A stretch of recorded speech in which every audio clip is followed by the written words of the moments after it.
Somebody may have asked questions. I think all discoveries, all inventions that we see around us today are answers to the beautiful questions that have been asked in the past by some people. So the first thing that we need to do when we are teaching creativity is develop a spirit of inquiry in our kids, questioning, empower their curiosity. The more questions they are, the more they fill the knowledge gap, right? And then there are thousands and thousands of techniques to empower kids towards creativity. We need to give them thinking skills. We need to make them critical thinkers. We need to hone their communication skills.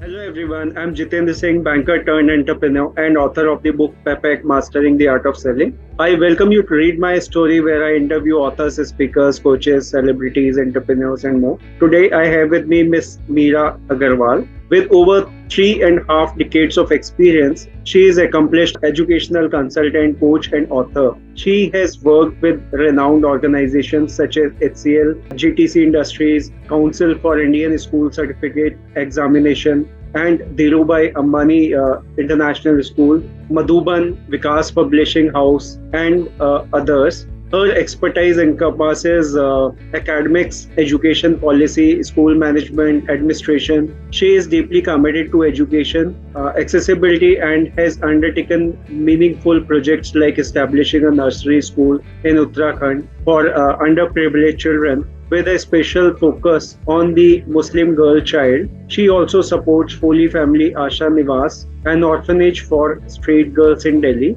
As an action learning coach, she champions action learning as a powerful tool for problem solving, learning, development, and capability building. She is authored a school book for ICT and mathematics, for excels as an language arts expert, conducting engaging storytelling and story creation workshops. Her dedication to nurturing talent is evident in her students' published works, which includes stories, book reviews, articles, and blogs. She specializes in strengthening core English language, communication, and critical thinking skills, working with a diverse range of students from school and college students to corporate and bloggers. Her unique blend of creativity, patience, and excellent communication skills makes her a sought-after educator and coach. In her leisure time, she enjoys reading, cooking, and tackling Sudoku puzzles. So today she will be discussing with us about her life journey. Let us hear from her. Welcome, ma'am. The platform is open. And now over to you. Thank you.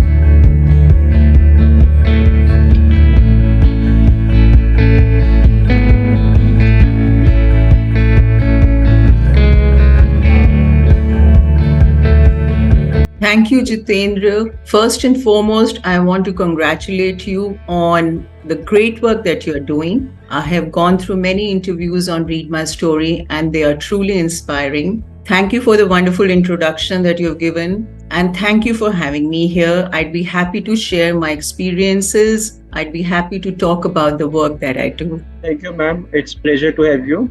And first thing I'd like to know from you is when you were growing since then. So what exactly you wanted to be in your life and what you are? Jitendra, you'd be very surprised to hear what I'm going to say now. For the longest time, I had no clue, no idea what I wanted to be, what I wanted to do. We were raised in a joint family, a house full of grandparents, uncles and aunts, cousins, siblings. And I don't know, fortunately or unfortunately, was the bright one. So I was forced to take up science because my family had engineers, it had CAs, it had lawyers, it had management experts, but no doctors. So I was expected to become a doctor. Only when I started studying for my medical entrance exam, I realized that I did not like biology at all.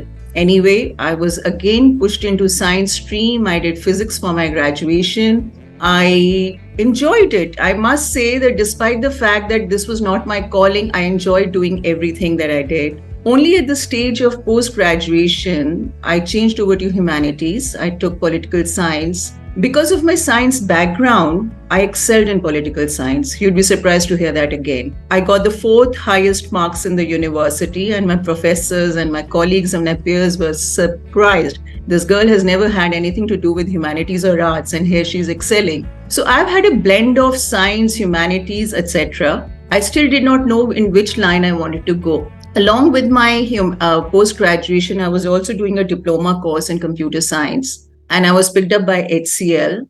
I worked for 4 years with HCL as a systems engineer. Then I went on to GTC. Then I went to Council for the Indian School Certificate Examinations, which is the only English medium board for school examination, class 10 and 12 examinations. Even though my role was technical and administrative, I dabbled in a lot of school education issues like establishment of schools, teacher training, research and development, curriculum design and planning, etc. And in 2005, I started my own consultancy for school education. It is here that a lot of people accessed us with strange requests, which were not strictly school education related or curriculum related. So we had this lady come over and say to us that I'm relocating to Middle East. My husband is going in a top-notch farmer position, and I'm not a pleasant person. I'm a rude person. I don't like talking to people.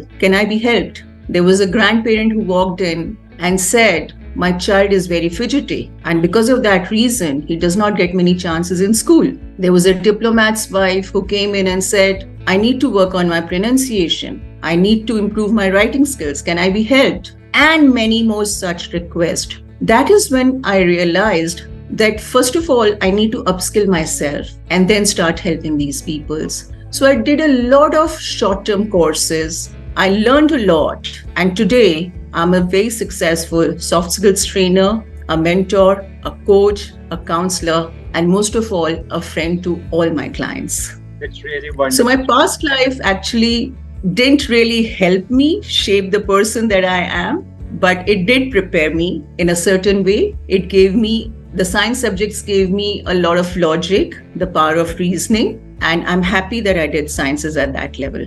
Right.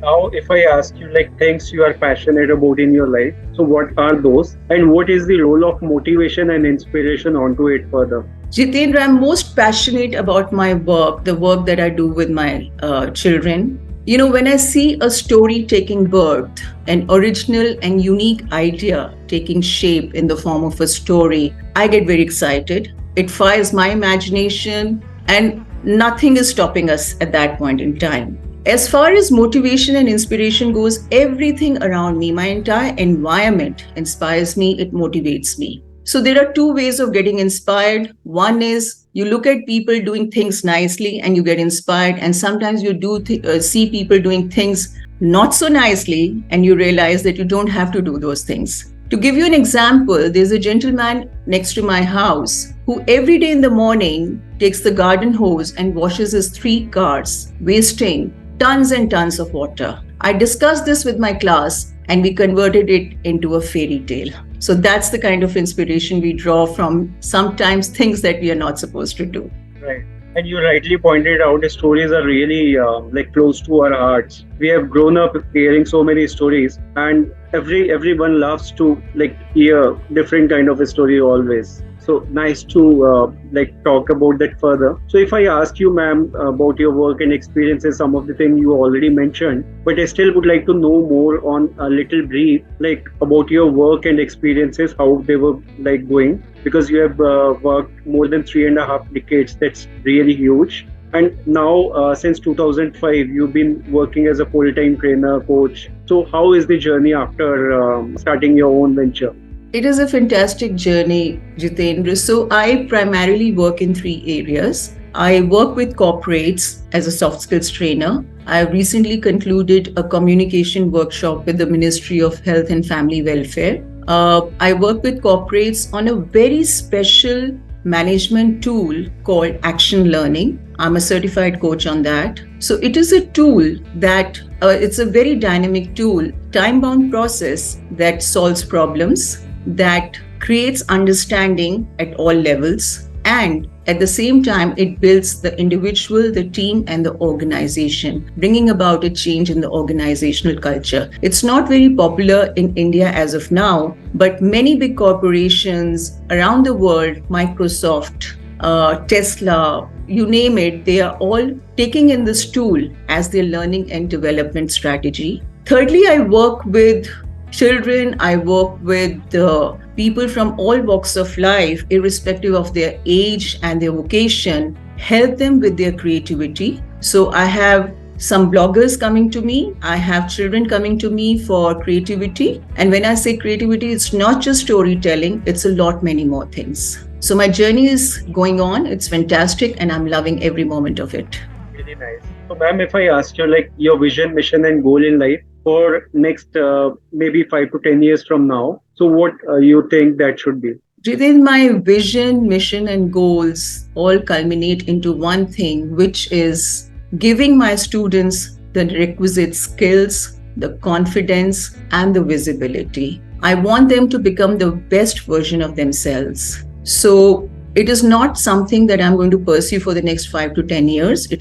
I'm going to pursue this till the time I can work. I'll happily pursue that goal. Right. So are you thinking of any numbers like these number of students or these number of batches you would like to have, or specifically these type of topics you would like to include additionally? No, I do not want to limit my thinking in numbers or in the number of publications that we have, in the number of students I have, what age group I address, nothing. I would like to help each and every person that becomes my student, comes my way, needs my help, seeks it. Right, and you have written multiple books. So I would like to know about them as well. And like, if you can share something about them. Yes, I have got a good spread out here. So we already have 11 publications under a hat. And there are different genres, there are different kind of books. And if I may just start with this was the first book that we did. It is called Adventures of Mirror Man. This is for children. Sorry? This is for children, young children basically. That's for children. So here was this boy who was very shy of speaking, who couldn't go on a summer vacation for some reason one summer. I think this was summer of 2019. And his mother put him in some dance classes just to give him some activity. It was too hot to play outside. And he dreamt of this Superman called Mirror Man. He created a world of his own imagination. And he wrote these little stories about what this Superman can do. When he came to me, we started discussing the stories and we converted them into a full-fledged book. This was a first publication. I had not thought when I began classes with Parth Gupta that I would convert this into a book. I took the project to the parents and I said, I want to publish it. And you have the first right of denial if you don't want to invest in it. The parents jumped at the proposal. We published the book and it became very popular. Today, proudly I can say, Jitendra, Parth has just returned from Singapore with 3 gold medals at the World Scholars Council. Wow. And now he's headed towards Yale. This was a boy who did not speak, who had to be poked to open his mouth. And today, you ask him anything and he can talk on that subject, at least for 1 minute. I've given him those skills. I've given him that training. Then we did multiple books we have done for children. This is a girl from Abu Dhabi, Advika Gupta. She used to come and spend time here with her grandmother. And I have just trained her for about 2 months, over 2 years in her summer vacation, whenever she could come. And she's come up with loveliest stories, very nice stories. Here's the boy, and all of them are different genres. Here's a boy who writes too. So this book has about 12 stories. This book has only 5 stories. Here's a boy who loves to write long stories, So then we have here something called Elf Hats, which is the opposite of fairy tales. This is the modern take on our classic fairy tales. So the Pied Piper of Hamelin has not to get rid of rats, but he has to get rid of the computer viruses that are affecting the people of the town. Here is these 2 books have been done by a blogger student of mine, a lady, 35 years old. She wanted to create something for her son and son only. And I told her, you need to reach out your stories to more people than just your family and your son. So here are 2 books. Her 3rd book is in publication right now. She has created modern fairy tales in this book. And the thing that I mentioned about a person wasting water, the story is here in this book. Then we have these books which have been done by bigger children. Here is a book which is done by children in the age group of 11 to 14. This is mostly urban angst, teenage issues. Here was a child who during COVID was very inspired by the Japanese enemy, and he's created characters and scenarios and created his own story, and he's writing a sequel to that. This is again by parents who were telling their children stories at bedtime, and now these are chronicled for posterity in the form of a book. So Jiten, and I would also show you this one, but just one more. This is a book I scripted with my brother. This is actually a management book, right? The experiences that my brother had in his long career as a real estate magnate, we have chronicled in these. So likewise, like whoever comes to me for whatever needs, we can put on our creativity caps, and we can create something that we are really proud of. Sometimes it gets converted into a book, sometimes it gets converted into a blog, sometimes it's just an illustration, sometimes it's a poem. It could be anything. Wonderful, amazing. These are really amazing books. And they're available, all of them are available on Flipkart, Amazon, all the popular sites. So anybody can access them. Really wonderful. Thank you. Back to you again. If I ask you, what are the most important life lessons you have from your personal and professional journey so far? My most important life lesson, Jitendra, as you may have already guessed, is you can begin at any age. Just be prepared and stay strong. Like my true calling, I only found some 20 years back, and I've been pursuing that, and I'm the happiest, right? When I say be prepared, we know that it is on what gets you results, 80% preparation and 20% luck. So be prepared, stay strong. Even if you're not completely satisfied with what you're doing currently, something may come your way. You should be prepared to accept that. Stay flexible. That is really wonderful thing, because if you stay persistent, then definitely you can have your own time, and that time can come anytime. Yes, absolutely. So that's really wonderful, ma'am. And you rightly pointed out this. Now, since you've been working with the students as an educator, as a trainer, coach, and you are supporting them, help them writing their own stories. So now on to this further, like if I ask you, what are some practical strategies and activities that educators can employ to inspire creativity and storytelling in a student at a very various age groups? So like maybe very young student, or a student at age when they are like teenagers, or maybe going to college. So Jitendra, I like to answer that by asking you a question. How do you create new knowledge? How do you create learning? Learning new things? Yes, new knowledge. Let's say something that does not exist in this world. Let's say we are working on a story right now, you and me. How will you start creating that story? Any ideas? Imagination. So the answer actually lies in the equation which says that new knowledge or learning is equal to programmed knowledge plus questioning plus reflection, right? Now, what is programmed knowledge? Programmed knowledge is the knowledge that already exists in this world. The entire gamut of knowledge, be it in books, be it in libraries, school, colleges, professors, expert opinions, case studies, name it, the knowledge that already exists. Now, when you impose questioning and reflection on that knowledge, you create something new, right? Now, we had mobile phones some while back. Somebody may have asked a question, can my mobile phone become more like my computer? And we have smartphones, right? Somebody may have asked questions. I think all discoveries, all inventions that we see around us today are answers to the beautiful questions that have been asked in the past by some people.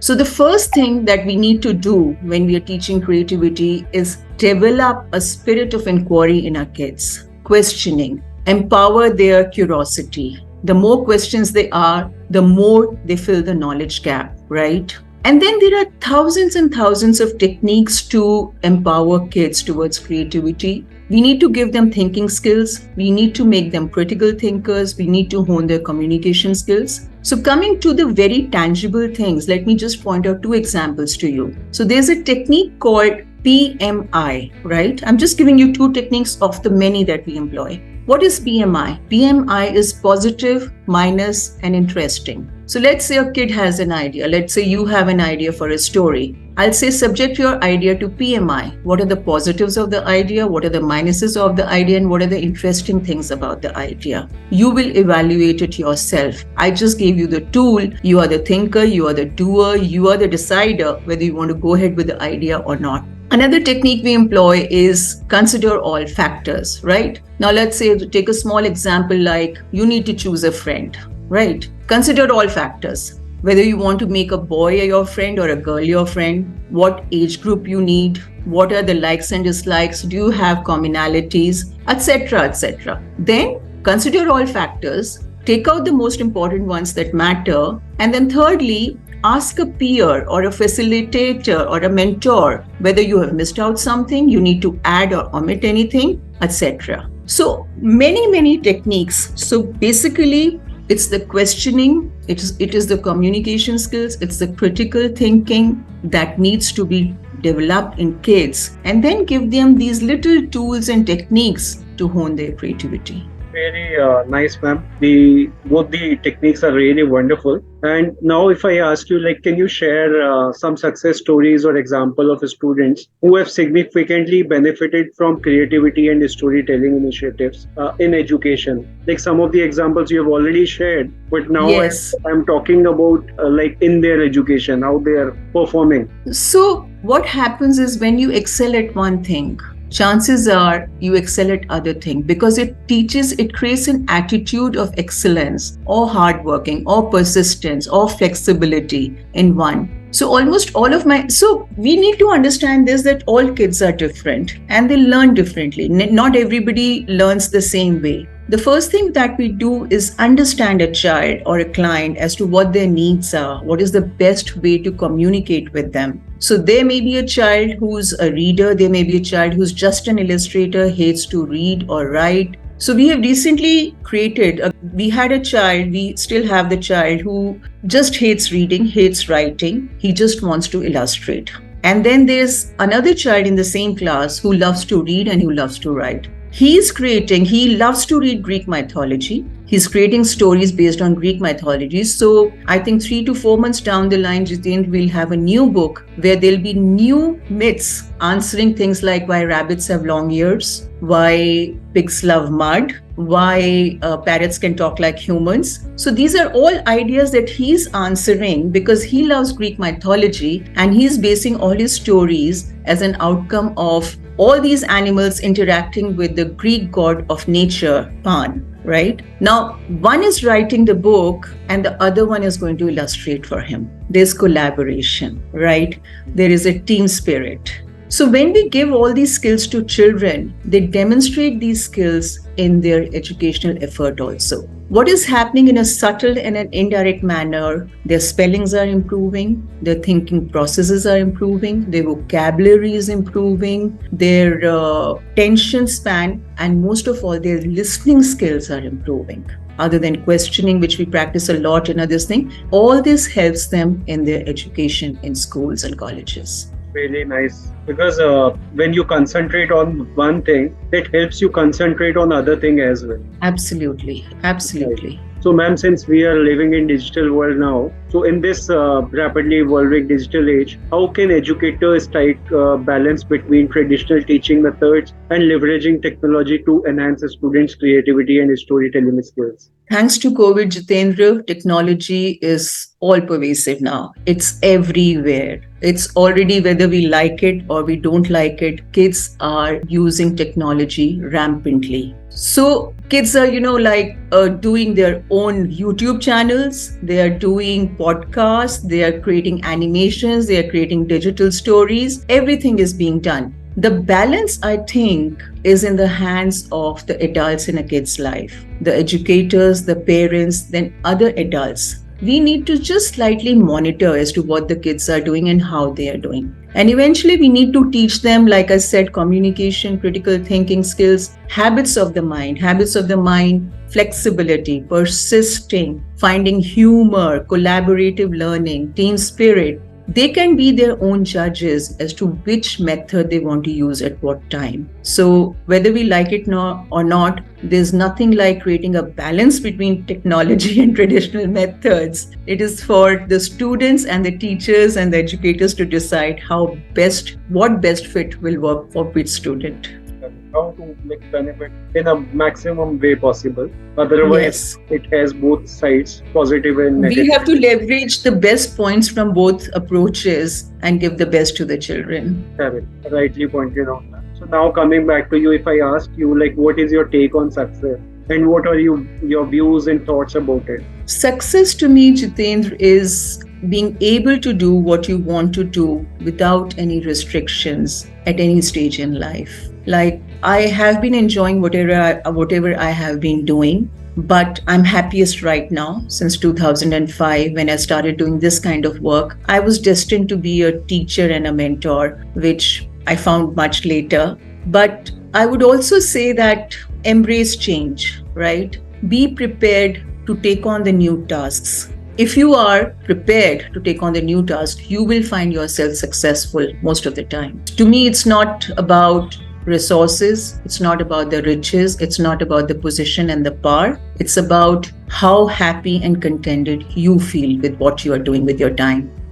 Rightly said. Now, ma'am, we are on last one. Any message or advice you would like to share with our viewers and listeners? Okay, so the first thing that I want to say is be happy, have fun. Okay, you're not Atlas carrying the weight of the world on your shoulders. Right.